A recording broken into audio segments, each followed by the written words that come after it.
اسلام آباد کی اس خوشگوار صبح کا آغاز بارش کے ننھے قطروں کی آمد سے ہوا تھا، جو شاید تھوڑے وقت بعد زور بھی پکڑنے والی تھی۔ ایسے میں دھواں اڑاتی کافی کے 2 مگ ہاتھوں میں تھامے لائبہ آفس روم میں داخل ہوتی دکھائی دی، جہاں ماریا پہلے سے ہی موجود سارا بکھیرا سمیٹنے میں مصروف تھی۔ تم صبح صبح ہی کام میں لگ گئیں؟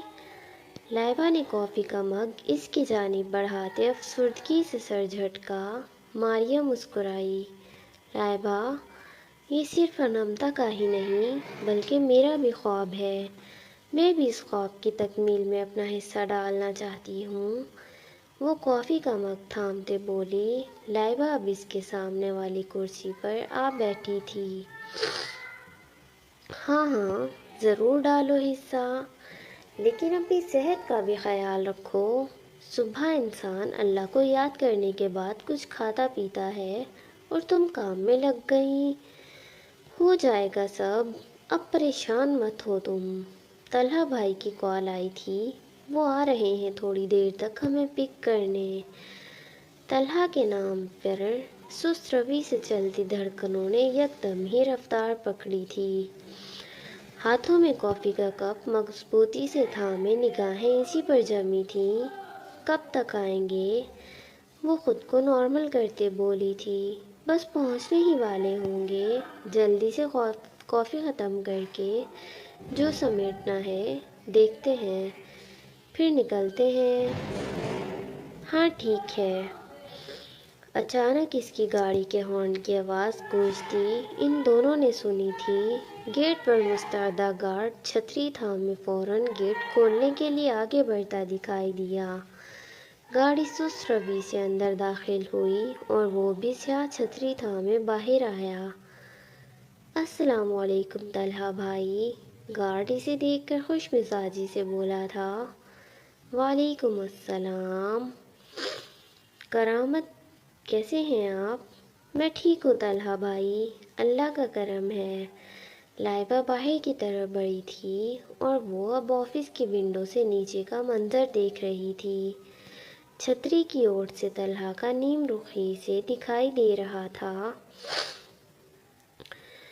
سفید شرٹ، سیاہ جیکٹ اور سیاہ جینز میں ملبوس وجیہہ سا پرکشش چہرہ، سنہری آنکھیں، وہی مسکراہٹ، وہی انداز۔ وہ کیوں ایسا تھا؟ وہ ہونٹوں پر مسکراہٹ بکھیرے ابھی بھی گمسم سی کھڑی اسے ہی تک رہی تھی، جب اچانک اس نے ونڈو کی طرف دیکھا۔ ماریا بے ساختہ ہی پیچھے ہوئی تھی۔ دھڑکنوں نے مزید رفتار پکڑی۔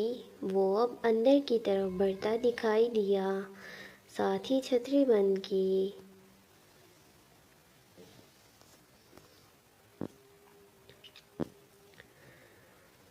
ماریا، پھر تم ایسا کرو، ہمارے ساتھ گھر چلو، وہاں جا کر تو تم اکیلے بور ہو جاؤ گی۔ رحیم بھائی اور انمتا بھی چلے گئے ہوں گے اب تک۔ اچھا ہے نا، ہم دونوں انجوائے کریں گے اور طلحہ بھائی سے بریانی بھی بنوا کر کھائیں گے۔ لائبہ کی زبان بریک لگائے بغیر مسلسل چل رہی تھی۔ وہ ماریا کے ساتھ پیچھے بیٹھی تھی اور طلحہ آگے بیٹھا ڈرائیونگ میں مصروف دکھائی دیتا تھا۔ ہاں لائبہ ٹھیک کہہ رہی ہے، اچانک وہ بولا تھا۔ بس دیکھا، بھائی بھی مان گئے ہیں اب بریانی بنانے کے لیے، اور میں رحیم بھائی کو بھی کال کر لوں گی گھر جاتے ہی۔ لائبہ ایک بار پھر التجائی لہجے میں کہہ رہی تھی۔ اچھا چلو ٹھیک ہے۔ وہ جانا چاہتی بھی تھی اور نہیں بھی، فیصلہ کرنا مشکل ہو رہا تھا، لیکن لائبہ اتنا اصرار کر رہی تھی تو اسے حامی بھرنی ہی پڑی۔ بارش کی ہلکی ہلکی پھوار سرد ہواؤں کے ساتھ اب بھی جاری تھی۔ دوپہر 2 بجے کے وقت ان کی گاڑی سینٹرس مال کے سامنے آ کر رکی۔ رحیم اپنی سائیڈ کا دروازہ کھولتا گاڑی سے باہر آیا تھا اور اب گھوم کر انمتا کی سائیڈ کا دروازہ کھولا۔ وہ دونوں گرم ملبوسات میں ملبوس دکھائی دیتے تھے۔